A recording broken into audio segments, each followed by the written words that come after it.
这个男孩只是多说了一句话，就被继父关到房间，拔掉衣服，拿着皮带狠狠地抽打。母亲敢怒不敢言，在外面默默地弹奏钢琴，以此掩盖男孩悲惨的叫声。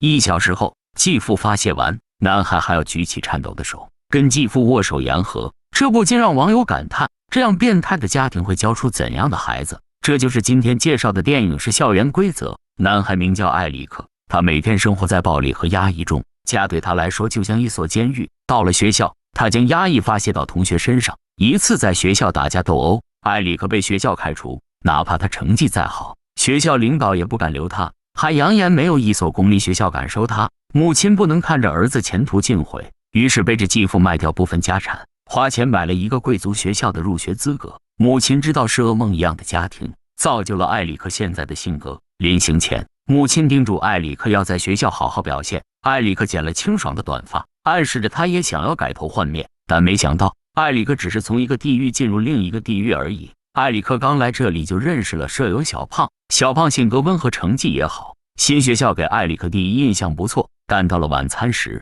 他才知道学校的真面目。旁边的同学主动问起艾里克的家庭状况，但他却说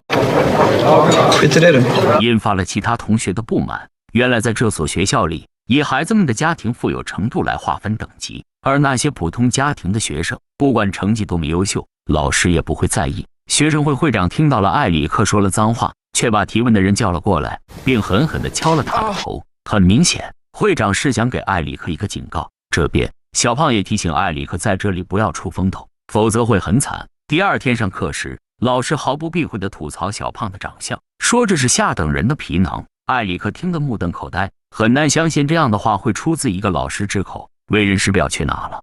午饭间，艾里克向小胖吐槽老师不该有这样的行为，然而却被学生会长的跟班听到了。会长露出愤怒的表情，没想到在这所学校里还有人敢这么猖狂，他们要惩罚艾里克的口无遮拦。艾里克当下就拒绝暴力处罚，他宁可周末被留校。这时会长又将另一个同学叫了过来，拿起尖锐的玻璃盖子，在他的头上狠狠地敲了一下，这是他对艾里克第二次警告。回到宿舍，小胖再次提醒艾里克要收敛点，不然下次学生会不会这么轻易放过他。没想到话音刚落，会长的狗腿子让艾里克过去，并示意他要擦鞋。艾里克不想惹事，拿起一旁的皮鞋正准备走，会长的狗腿子指着地上沾满污泥的鞋子。艾里克心想，这不是故意找事吗？随即将皮鞋一甩，但小胖却说，你这次不擦鞋，他们会一直找你麻烦的。但艾里克哪里是会任人宰割的主呢？面对不公，他绝不妥协。果不其然，被小胖说中了。第二天下课，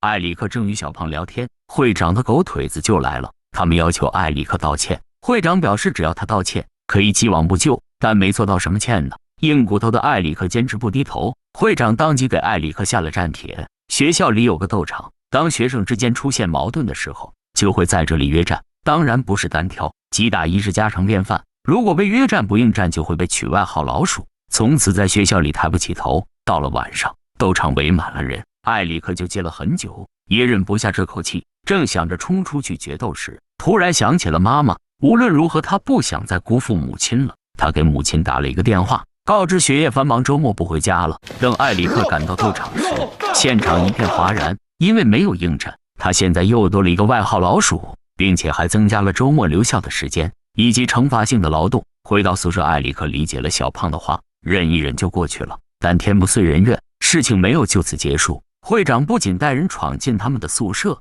美名其曰查房，实际要搅得他们不得安宁，然后又是惩罚艾里克挖坑。所有的一切艾里克都默默忍了，这使得他天真的以为退一步海阔天空。然而面对艾里克的退让，他们变本加厉。一个晚上，会长带人拎着一桶粪水泼进了艾里克的宿舍，艾里克强忍着恶臭将宿舍打扫干净，但这次他不想再忍了，面对恶霸只能比他们更狠。于是到了深夜，艾里克直接拎着那桶粪水潜入会长宿舍，一股脑的全部倒在了会长脸上，并在他们发现前溜之大吉。次日，艾里克又用挑衅的语言说会长是屎人，这下把会长彻底激怒，当着所有人的面对艾里克疯狂输出。艾里克被打得鲜血淋漓，却不还手，他的目的达到了。而一旁的厨娘玛利亚看不下去了，制止了会长的暴力行为。艾里克本以为学校会对会长做出处分，没想到学校领导只是冷冷地说了一句，这次事件也让艾里克换来了短暂平静。圣诞前夕，学校要举行游泳比赛，若在此次比赛中拿冠军，便可在期末成绩里加分。但往年冠军都被内定了，始终是贵族学生。但体育老师看出了艾里克的天赋，希望艾里克能靠实力打破这个潜规则。比赛那天，艾里克果真拿下了冠军，并打破了学校先前的比赛记录。但这项荣誉并未让他获得尊重。会长站在观众席上，一脸坏笑地鼓着掌。一场恶战又要开始了。这个周末，艾里克终于回到家里，母亲看到艾里克的成绩单很是高兴，但继父却说德育不及格。接着又是关进房间一顿毒打，母亲的琴声依旧在屋外回荡。打完后，艾里克如行尸走肉般的与继父握手言和。回到学校，艾里克地狱般的生活又开始了。会长发现几轮对抗下来，艾里克丝毫不落下风，于是将矛头对准艾里克身边的人小胖。他们不仅在小胖的床上嘘嘘，还扒光小胖的衣服，企图羞辱他。艾里克实在看不下去了，替小胖承接了那个烟头。看着艾里克凶狠不屈服的眼神，这群狗腿子也有点畏惧了。当晚，会长又撂下狠话，让小胖去斗场挨揍。也许是受了艾里克的影响，小胖被打得鼻青脸肿，也没有求饶。艾里克愤恨地站在一旁，他不能出手，一旦出手肯定会被开除，他只能失落地离开。第二天，会长又带着小弟找艾里克麻烦，他们在艾里克身上先是倒了一桶又一桶的热水，最后倒了一桶冰水。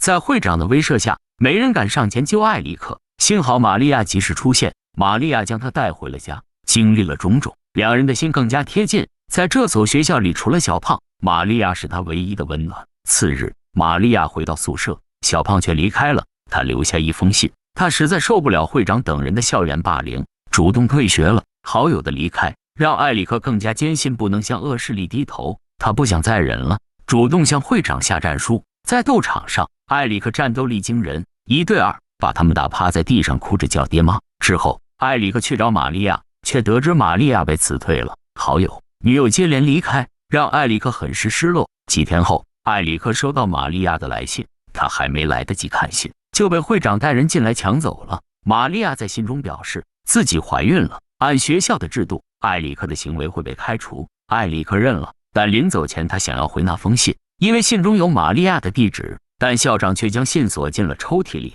既然要被开除，艾里克无所畏惧，他尾随在野外散步的会长，他手持大棒拦住了他的去路。会长一开始还气势凌人，但看到艾里举起手中的大棒，跪地求饶。随后艾里克让他交出手上的戒指，理由是毁尸灭迹，这样就没人认得出是他了。会长被吓得狂吐不止。这时艾里克扔掉他的戒指，捧着会长的脸说，果然暴力的人都是因为心里太过怯懦。会长用实际行动证实了自己才是最可笑的懦夫。艾里克回到宿舍，躺在床上想着该如何跟母亲交代。突然他看到了桌子上小胖送的法律手册，他顿时有了主意，任何事情都不能凌驾在法律之上。他直接来到校长办公室，并再次要回那封信，否则就要控诉校长侵犯了自己的隐私权。校长满脸不屑地想要赶他走。这时一个男人走了进来，他是艾里克母亲的朋友，是一名资深律师。律师说自己刚给一位记者朋友打了电话，他对艾里克在学校的事很感兴趣。